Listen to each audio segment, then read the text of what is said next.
So Ernesto Tito Mercado, one of the most interesting, dynamic young fighters in America today. I've always liked Tito. I was covering Ernesto Mercado's career before he ever signed with a big promoter, before he was a Matchroom, before any of that.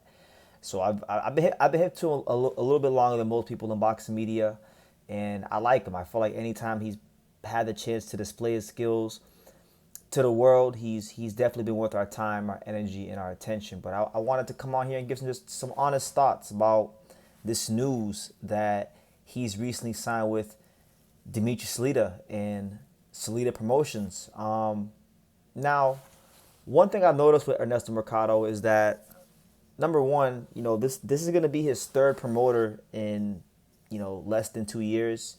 He signed with Matchroom Boxing back in late 2024. Got out of his contract earlier this year.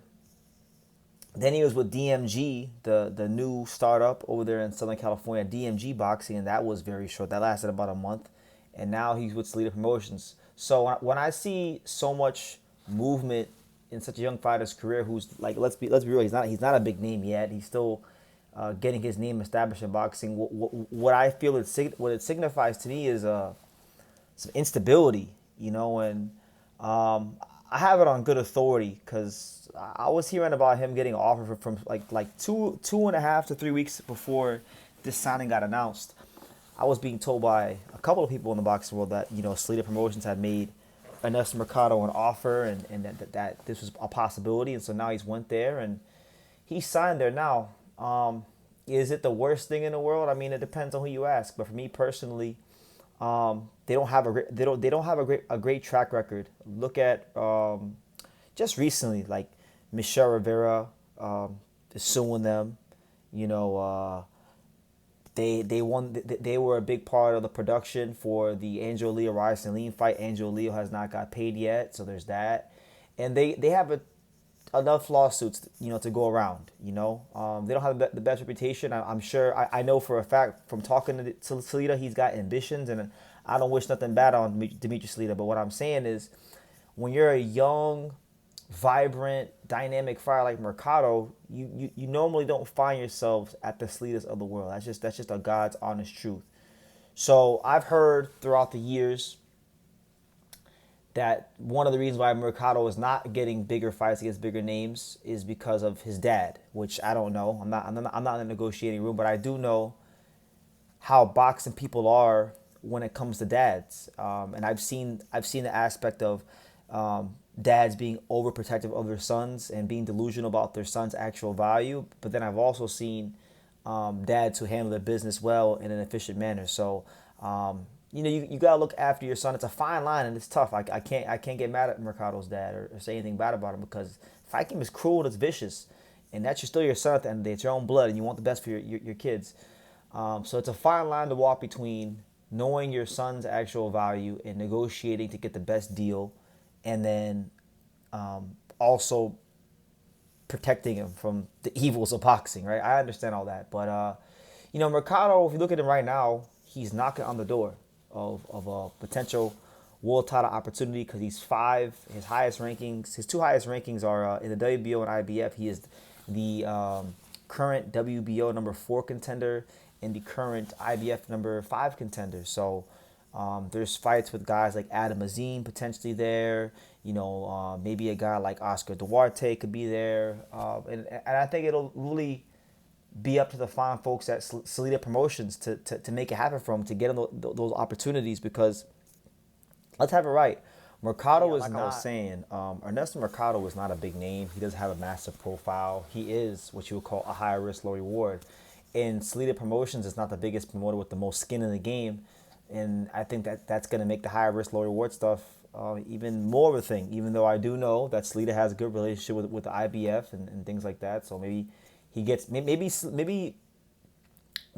his big fight will be the winner of Landolfo Delgado versus Artur Bjornslanov, who are supposed to fight for the title. Or maybe one of those guys drops out and he gets a chance to fight one of those guys for the title. Or maybe he gets to fight Adam Azim, who's ranked right above him, in a final eliminator fight, which is really the fight I want to see from him versus Adam Azim. But yeah, man, to me, he really is one of the more interesting fighters, because he's a guy that, in my opinion, is a world championship caliber fighter. He's a guy that should be a world champion for sure. But like I tell many of you guys out there who love this fight game, that a fighter is only as good as his team. And if you don't have the team to put you in the positions to get you where you gotta be, then you're always gonna be behind the eight ball. You're always gonna fall short, and you could be one of the best fighters in the world. So he's no different, and I'm looking I'm gonna be watching this very closely because over the last couple of years, Salita Promotions has garnered a bad reputation, and with me personally, like with the whole Angel Leo situation, like they're not necessarily in my good graces, right? So we'll see how it goes. We'll see how it goes with them. I hope they treat Mercado well. He deserves to be treated well. He deserves the opportunity to show that he's one of the best 140 pounders out there. I want to see him fight the likes of Dalton Smith and Gary Anton Russell and Adam Azim and Adolfo Delgado. I want to see him fight the best guys, Emiliano Vargas. I want to see these fights because his skill level and his talent level deserves and warrants those type of fights. But like I said, I don't know the full story. I mean, if he wants to come on here and talk, we can. But I hope Salita Promotions treats him well because they have been treating a lot of people well recently. And there's a saying like Rick Laser says, there's truth in quantity. If one person says it, okay, maybe they're hating, maybe they're lying.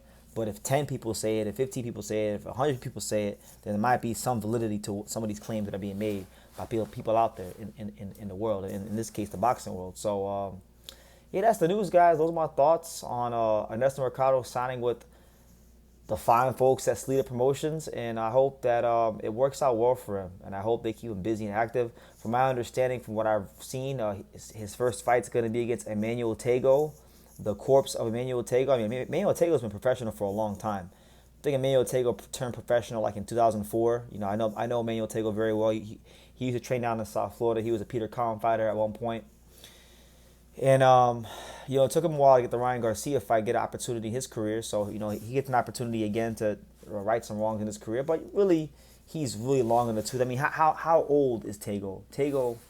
How old is Emmanuel Tego? Emmanuel Tego is what?